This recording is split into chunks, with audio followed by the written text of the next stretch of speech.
해마다 반복되고 있는 졸음운전 사고.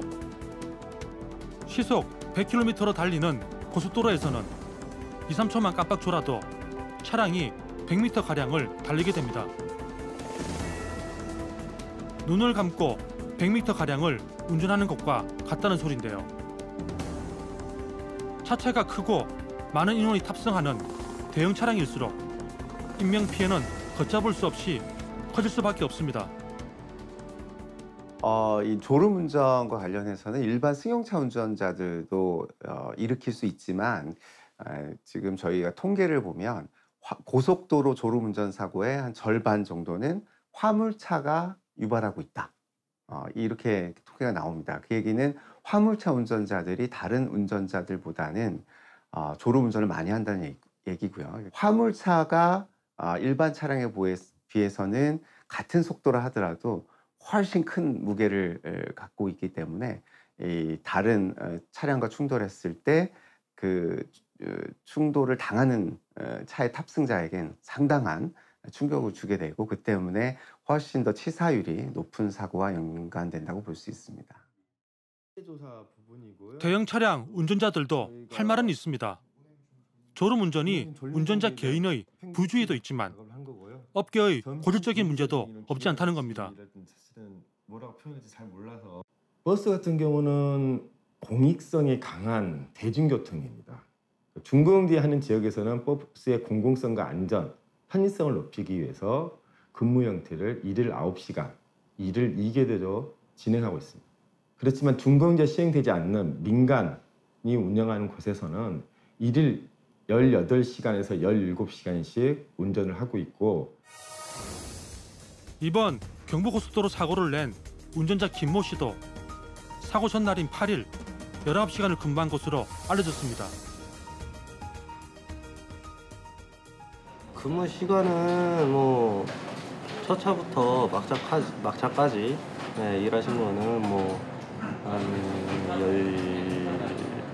18시간 정도 되는데요. 예, 그 실질적으로 운전을 한 시간은 휴게 시간을 다 빼고 나면은 한 13시간 정도 그렇게 알고 있습니다. 그럼 그 사고 나신 기사님 같은 경우에는 뭐 운행 경력은 어느 정도 되셨던가요? 사업자 이게 운송 사업으로 이렇게 근무를 하신 거는 8년 9년 조금 안 된 것 같아요. 약 8, 9년 정도? 예. 그럼 뭐 경력이 짧으신 분도 아니네요. 그렇죠. 전날 운전대를 놓은 지 7시간 반 만에 다시 도로에 나선 김모 씨. 세 번째 운행에 나섰다 결국 사고를 내고 말았습니다. 운수사업법엔 운행 간격이 최소 8시간을 보장해야 한다고 명시되어 있지만 잘 지켜지지 않고 있는 겁니다. 2013년도 조사에 의하면 화물차 운전자의 16%가 12시간 이상 운전을 한다. 하루에 이렇게 얘기를 하고 있는데요. 이거는 일반적으로 한 8시간이나 9시간의 적정 노동시간이라면 훨씬 더 초과 근무를 하는 셈이고요. 또 이 실제 수면 시간도 6시간이 평균인 것으로 나와서 굉장히 좀 위험한 측면이 좀 있어 보입니다.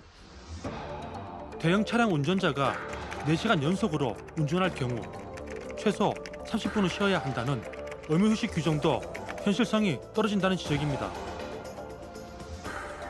운행 중간에 주어지는 휴게 시간 자체가 부족하다는 겁니다. 그리고 그 작은 휴게 시간 안에서도 쉴 수 있는 공간이 마땅치 않는 게 문제입니다. 고속버스의 경우처럼 장거리 노선을 뛰는 경우에는 졸음을 쫓기 위해서 식사 양을 줄여서 하루에 4번, 5번 나눠 드시고 있는 상태입니다. 이게 이제 중간에 식사를 많이 하시면 우리 모든 사람은 그렇지만 식후 충곤증이 오기 때문에 식사 양을 스스로 조절하시는 겁니다.